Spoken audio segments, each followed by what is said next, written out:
Bon, on va continuer l'ensemble de nos histoires de mondialisation avec Emmanuel Combes, l'économiste, professeur à la Schema Business School. Salut Emmanuel. Bonjour. Et donc là, c'est pour la Fondapol que tu as écrit une note complète sur souveraineté économique, ambition et réalité. D'abord, premier point, il se trouve qu'effectivement, j'en ai parlé récemment avec l'Obsoco, l'Observatoire des... Philippe Moati. Avec Philippe Moati.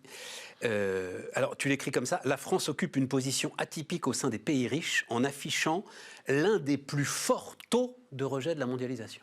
Oui, c'est assez classique et structurel. Ça ne date pas de 2020. Si tu remontes dans l'histoire récente, tu t'aperçois que les Français ont toujours eu une forme de défiance vis-à-vis de la mondialisation, ce qui est assez paradoxal, puisque la France étant un petit pays au sens géographique du terme, elle est par définition relativement ouverte sur l'extérieur. Donc une vraie défiance. Alors ça peut venir aussi de cette idée qu'en France, quand on parle de mondialisation, on pense aussitôt à la dimension inégalité. Avec cette idée qui n'est pas complètement fausse, que la mondialisation est globalement plutôt bénéfique. La taille du gâteau augmente, mais qu'à l'intérieur de ce gâteau, tu vas avoir des perdants et des gagnants. Donc on voit bien cette idée que les Français étant très sensibles à la question de la répartition des richesses, quand ils pointent du doigt la mondialisation et ses effets pervers, c'est quand même souvent sous cet angle-là. C'est parce qu'on a perdu les batailles, c'est tout, point à la ligne. C'est parce qu'on a perdu, en gros, on a perdu la seule bataille qu'on ait vraiment perdue, celle de l'industrie.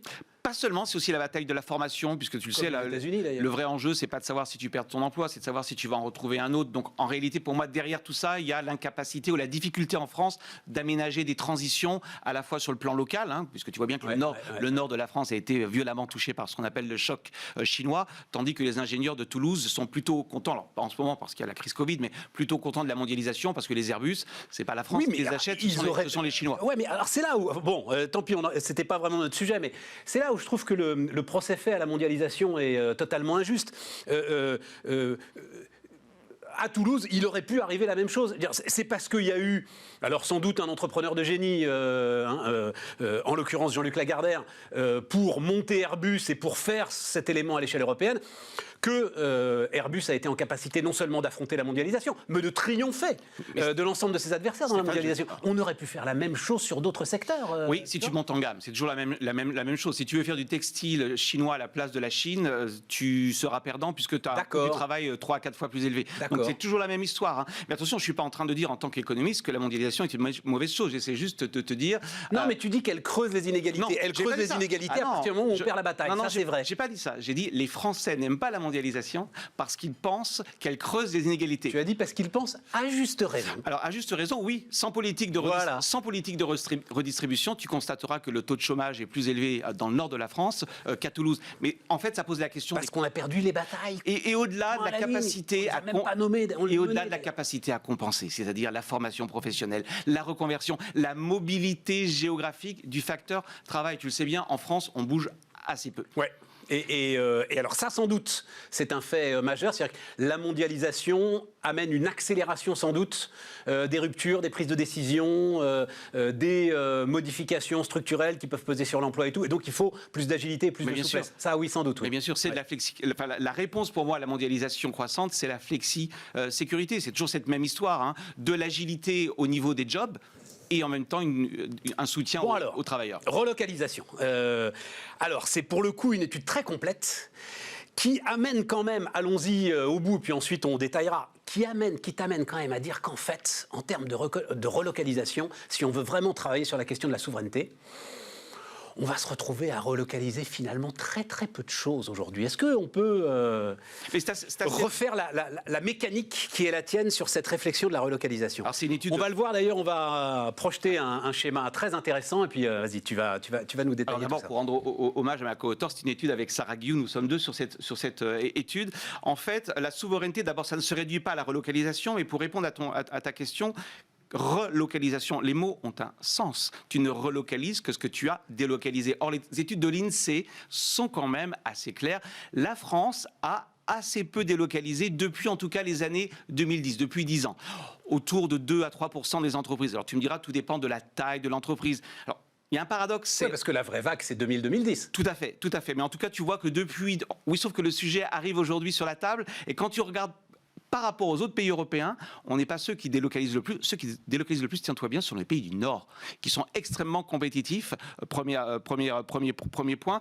Et secondement, tu t'aperçois que quand on délocalise, paradoxalement, c'est pas tellement en Chine. La France délocalise beaucoup en Europe de l'Est et un peu en Afrique du Nord. Donc attention, ce mythe qui consiste à dire nous avons perdu la bataille de l'industrie parce que nous avons délocalisé, c'est un mythe. Donc il n'y aura pas de grand retour.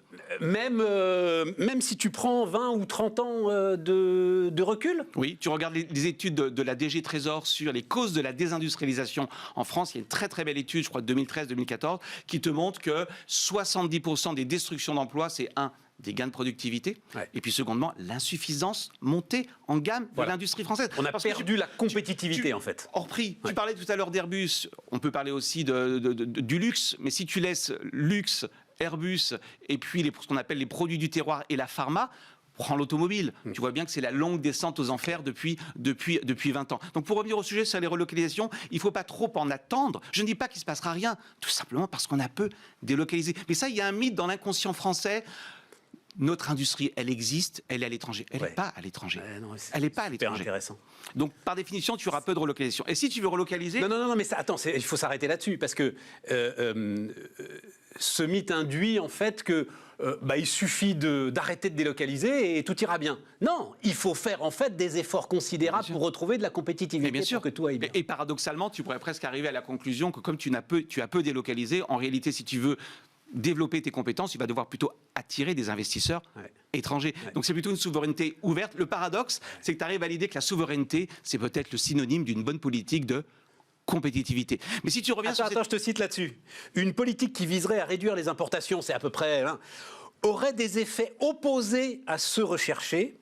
La politique d'autonomie stratégique peut se retourner contre la souveraineté elle-même. Mais bien sûr, Stéphane. Imagine que tu taxes les importations. N'oublions pas que à peu près 30% des importations, ce sont des composants que tu utilises ensuite dans les produits que tu vas exporter. Pour parler clairement, dans ton Airbus assemblé à Toulouse, tu as des composants qui sont importés d'autres pays. Eh bien, tu vois bien que pourquoi tu importes ces composants ? Parce qu'ils te donnent de la compétitivité coût qui va te permettre en fait d'exporter plus. Tu as une corrélation entre la performance à l'export et la capacité à importer. Tu peux pas comme ça séparer les deux points. Et puis n'oublie pas. Attends, je répète ça aussi.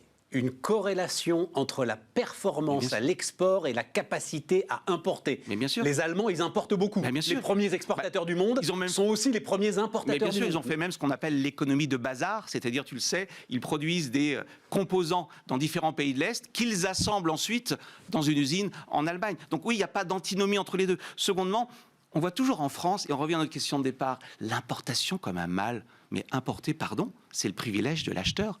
L'importateur, c'est celui qui peut choisir quand il a le choix. On va revenir sur le cas où il n'a pas le choix. Mais quand il a le choix, il peut choisir de rompre un contrat. Qui a été le plus affecté par la crise du Covid ? C'est quand même les exportateurs chinois de produits textiles. Attention à ce mythe, mais très français, ce qu'on a appelé le mythe du potager. On va tout faire soi-même. Le privilège d'un pays développé, tu sais ce que c'est ? C'est de choisir sa dépendance. C'est d'être sur le maillon sur lequel tu es incontournable. Je change de sujet, mais c'est le même. Regarde. Non, ça attend, parce que, encore une fois, on a le temps, et c'est super intéressant. Le privilège du potager, j'ai adoré ça. Parce que le potager, ah oui, c'est mes tomates, ah oui. Ah bah oui, mais tu fais pas pousser du blé dans ton potager. C'est-à-dire qu'à un moment, tu es limité dans tes capacités de production. T'as un problème tu appauvris, d'une manière générale, l'ensemble de la... C'est le fondement de l'économie. L'économie repose sur la division du travail. Ce qui vaut pour un individu vaut pour un pays. Plus tu es éduqué, plus tu es riche, plus tu divises le travail. La question, c'est où es-tu sur la chaîne de valeur ? Et on voit bien que ce qui rapporte, là où est la valeur ajoutée, c'est plutôt ce qui est en amont, la R&D, plutôt ce qui est en aval, le marketing, c'est la fameuse courbe du sourire. Et on voit bien que la mondialisation te permet paradoxalement d'être beaucoup plus compétitif sur les maillons de chaîne de valeur qui sont en fait... Alors effectivement, j'aurais pu la mettre, là, la courbe du sourire, j'ai choisi ça, mais à mon avis, elle a un problème. Donc la courbe du sourire, effectivement, ce que tu disais, et la production, elle est tout en bas du sourire. Sauf que sont apparus, et c'est pour ça sans doute que ça émerge maintenant, sont apparus des éléments d'aménagement du territoire, sont apparus des éléments de... réactivité. Non, mais autour de la nécessité quand même de conserver la production dans un pays qui n'apparaissent pas dans cette figure du sourire, Oui, justement. mais à ce moment-là, pourquoi pas avoir ce débat? Mais il faut aussi regarder le débat dans toute sa dimension. Plus tu voudras faire au niveau national, au niveau européen, c'est déjà un peu différent. Plus tu vas perdre en économie d'échelle. Parce que c'est bien beau de dire on va tout faire nous-mêmes. Et donc, est-ce que tu es si sûr que ça, que c'est un moyen d'assurer tes approvisionnements? Pas tout faire nous-mêmes. C'est juste le sujet de la production Bah oui. qui, à un moment, retrouve quand même. Oui, mais si tu veux produire, ça veut dire que tu mets une usine en France, on est bien d'accord. Donc, soit tu as un marché mondial, là, ça se défend, mais si ton idée, c'est d'ouvrir une usine en France d'abord pour desservir le marché français, tu as un énorme problème. On le voit avec l'idée des masques. Une fois que tu as produit pour le pays, qu'est-ce que tu fais de ces masques? Donc, attention à ce mythe qui est de dire le lieu de production est forcément la chose la plus importante. Oui, c'est ça. Secondement, c'est-à-dire qu'il faut, pour reprendre tes masques, il faut qu'ils soient suffisamment compétitifs ou suffisamment innovants pour qu'ensuite tu puisses les exporter, tes masques. Et puis tu as quand même un autre petit problème, c'est que tout le monde nous dit, si on faisait tout nous-mêmes, alors on serait indépendant. Mais au contraire, tu es encore plus dépendant. Ah oui. Imagine le jour où tu as un choc. Imagine un jour où tu as un choc en France. Ne le souhaitons pas. Tu fais tout toi-même. Ça n'aurait pas été mieux d'avoir justement diversifié ses importations, d'avoir contracté avec... Bien sûr. Donc attention à ce mythe. Et puis tout faire soi-même. Tu en parles aussi d'économie de rente. Si tu fais tout toi-même, ça veut dire que tu as en fait assez peu d'acteurs qui profitent. C'est très important ce que tu dis. C'est pour ça que pour nous, si on fait une politique de souveraineté, on n'est pas contre en tant que tel. On dit attention, une politique de souveraineté, ça doit se faire au niveau européen pour avoir la taille critique et donc la concurrence. Quand tu regardes les politiques de souveraineté qui ont été mises en œuvre, par exemple, par les Japonais, pour rentrer dans des secteurs comme l'automobile, ils mettent de la concurrence interne parce qu'ils ont un grand marché. Tout le monde oublie de dire que la politique industrielle japonaise de remonter des avantages comparatifs dans l'automobile, c'est 11, tiens-toi bien, 11 producteurs. Connaît-on dans le monde un pays qui a 11 producteurs automobiles? C'est une concurrence féroce. Donc pour revenir à ton point... Et ça, c'est quoi? C'est fin des années 50? Oui, c'est même ça, plutôt les années 60. Même plutôt les années 60. Même chose pour l'électronique. Le gouvernement japonais dit, oui, je vais faire de la souveraineté, en tout cas de la politique industrielle, mais je vais mettre de la concurrence. Regarde ce qui s'est passé aux États-Unis. Certes, la BARDA a mis 10 milliards sur les vaccins. La BARDA, qui est donc l'autorité, la DARPA pour les biotech. D'accord. La BARDA a donné 10 milliards pour découvrir le vaccin, 10 milliards de subventions.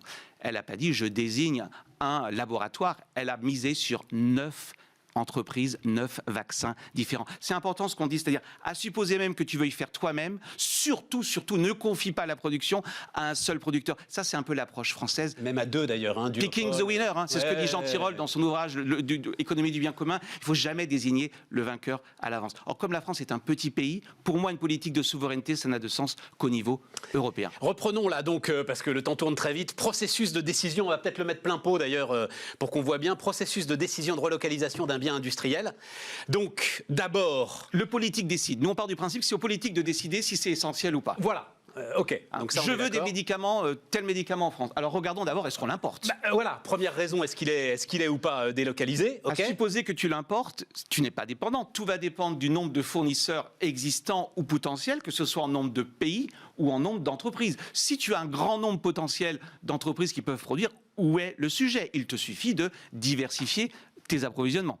À supposer que tu t'aperçoives que tes approvisionnements ne sont pas diversifiables. À ce moment-là, tu peux te poser une troisième question. Ne faut-il pas faire des stocks stratégiques? Ça me semble par exemple une bonne approche pour les masques. Je ne suis pas un spécialiste des masques, je suppose que ça se conserve un certain temps.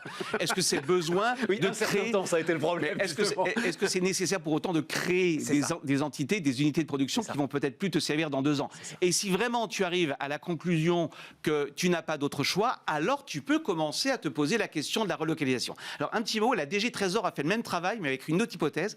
Elle n'a pas fait d'a priori, elle a dit je prends les importations françaises, 4 970 importations françaises, incroyable, et je regarde les biens essentiels. Et absolument. Et elle arrive à 12. 12, donc si je sais compter, ça fait un peu moins de 0,2%. Je ne dis pas qu'il n'y a pas de sujet. Reprends ça. Donc, on prend 4 970 importations françaises. Ça, c'est les importations de la France. L'ensemble des produits que la France importe. On regarde si la France pourrait être dépendante à l'importation d'un seul fournisseur ou pas. Oui, non. Si elle est dépendante d'un seul fournisseur, peut-elle diversifier? Oui, non. Et on arrive, alors c'est au niveau européen, là, c'est extra-européen, pardon. Et si on arrive à la conclusion qu'il n'y a pas de fournisseur autre que celui avec lequel on est engagé, alors on est dépendant. Et dans ce cas-là, il faut éventuellement relocaliser. 12 sur 4... Non, mais sans ironie aucune. Dans les 12. Non, parce que dans les 12, il doit y avoir les semi-conducteurs, sans doute, par exemple. Voilà. Parlons-en, si tu veux, des oui, c'est le sujet du jour. Oui. Tu veux qu'on en dise un mot? Ah ben à fond, vas-y. Moi, je pense qu'il y a une erreur de raisonnement. D'abord, les semi-conducteurs, ça ne veut pas dire grand-chose.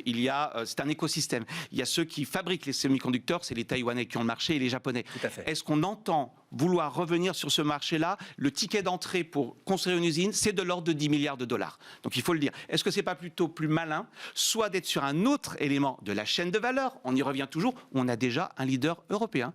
C'est pas seulement STMicro. Non, c'est ASML. ASML fabrique toutes les machines pour faire des semi-conducteurs. Est-ce que tu ne crois pas qu'un producteur de semi-conducteurs taïwanais n'est pas autant dépendant de ASML que les Européens? En clair, est-ce qu'il faut miser sur le rattrapage? Faut-il rattraper notre retard dans un secteur où le coût d'entrée, le ticket d'entrée est très élevé, premièrement? Ne vaut-il pas mieux investir sur la chaîne de valeur, sur le montant de la chaîne? Intéressant, ça se dit toujours la même chose. Moi, 10 milliards, alors c'est une histoire de... Tiens, on en parlera dans la semaine d'ailleurs, hein, puisque l'Institut Montaigne a publié une note très précise là-dessus. Et donc, je crois que c'est Mathieu Duchâtel qui viendra nous voir pour détailler tout ça. Donc, tout se joue dans la finesse de la gravure. Exactement. Descendre à 2 nanomètres. Voilà, j'ai appris ça. Il se trouve qu'on a quand même STMicro, Soitec, enfin, on a des acteurs. Attention, pardon. Non, mais STMicro ne fabrique pas tous ces microprocesseurs. Tout à fait, voilà. Les fab lit, elles sous-traitent. T'as des sujets dans la chaîne de valeur qui sont très intéressants. T'as aussi tout le sujet autour d'ARM, qui est lui le concepteur, on va dire l'architecte du microprocesseur. Enfin on verra, il y a l'autorité de la concurrence justement là-dessus qui va se prononcer. C'est passionnant avec Nvidia. Mais ce que je veux dire, 10 milliards... pour un élément dont on sait qu'il sera alors pour le coup essentiel à l'économie du 21e siècle, moi je trouve ça pas cher. Mais tu n'as pas résolu ton problème, 10 milliards c'est construire l'usine. Dans l'usine tu fais quoi? Il faut produire des microprocesseurs. Les dépenses avec des gravures très très fines. R&D plus CAPEX des 3 ou 4 grands. Il y a une note de la Fondapol très intéressante de mon collègue Adrien Hippolyte. En moyenne, c'est le ticket pour faire de la R&D, c'est 40 à 50 milliards par an. Non mais je dis pas non, mais à l'échelle européenne, pourquoi pas? C'est intéressant. Mais ça te pose quand même un sujet, c'est dans une industrie qui va très très vite, est-ce que tu ne risques pas d'avoir un train de retard ou est-ce qu'il ne faut pas mieux miser sur là où tu es déjà le plus performant? Oui, mais je reprends moi tes pas de doigts, c'est Taïwan. S'il y a un sujet où je me dirais, tiens quand même, tu vois, je fais une cartographie des risques. Taïwan, c'est pas l'endroit le plus sécure sur la planète. On peut le dire comme ça, Emmanuel. Donc voilà. Je connais pas plus que ça Taïwan. Bah mais... si, alors t'as pas que Taïwan. Alors, hein. Tu as Samsung, Corée du Sud. De la Chine, tu vois. Et depuis aujourd'hui 70 ans, tu as Samsung. Un certain ressentiment à l'égard de Taïwan. Ouais, voilà. Ça fait 70 ans en tout cas que ça marche. Ça fait 70 ans que ça marche. Tu as Samsung, tu as les Japonais. Je suis pas en train de te dire que je suis contre l'idée Non, mais enfin, en tout cas, on est au cœur du débat. Voilà, c'est intéressant. Et puis n'oublie pas le coût d'opportunité. Si tu mets 50 milliards sur les semi-conducteurs, c'est quand même la loi de l'économie, tu mettras peut-être pas 50 milliards, je sais pas, sur des vaccins. Donc au bout d'un moment, il faut faire ses choix. Et puis le débat, il n'est pas binaire. C'est pas semi-conducteur ou pas semi-conducteur. Tu le sais bien, les semi-conducteurs, c'est pour des usages très différents. À nouveau, est-ce qu'il ne faut pas se spécialiser sur certains types de semi-conducteurs? C'est ce que tu penses, hein, construction d'avantages comparatifs. Mais donc il nous reste une minute. On rappelle Ricardo, la théorie des avantages comparatifs. Oui, monsieur le professeur d'économie. Fais ce que tu sais faire le mieux. En réalité, approfondis ta spécialisation pour devenir, en réalité, c'est quoi être souverain? C'est être indispensable dans la chaîne de valeur. Ça n'est pas être indépendant. Personne n'est indépendant. Ça n'a pas de sens d'être indépendant. Celui qui est véritablement indépendant, c'est celui qui est tout simplement riche, ce qui revient à dire qu'être souverain, c'est mener une bonne politique de compétitivité. Alors si vraiment on veut faire de la souveraineté, c'est résiduel, c'est du domaine du militaire. On n'a pas de problème, on le dit dans la note. Il est évident que lorsqu'il y a des enjeux stratégiques, on peut... Et il est normal que l'État aille regarder, c'est prévu dans le Code monétaire et financier, mais nous expliquer que la distribution alimentaire, c'est de la souveraineté. Tu sais, Stéphane, quand tout est souverain, plus rien ne l'est. Quand tout est stratégique, plus rien n'est stratégique. Donc attention, ne jouons pas trop avec les mots. Et si souveraineté on veut, alors menons une bonne politique de compétitivité à l'échelle européenne. Emmanuel Combes était notre invité sur Bismart. À bientôt, Emmanuel. Merci Stéphane. Pour une nouvelle note, un nouveau sujet. Merci. Formidable de réfléchir comme ça. On termine Bismart dans un instant, les amis.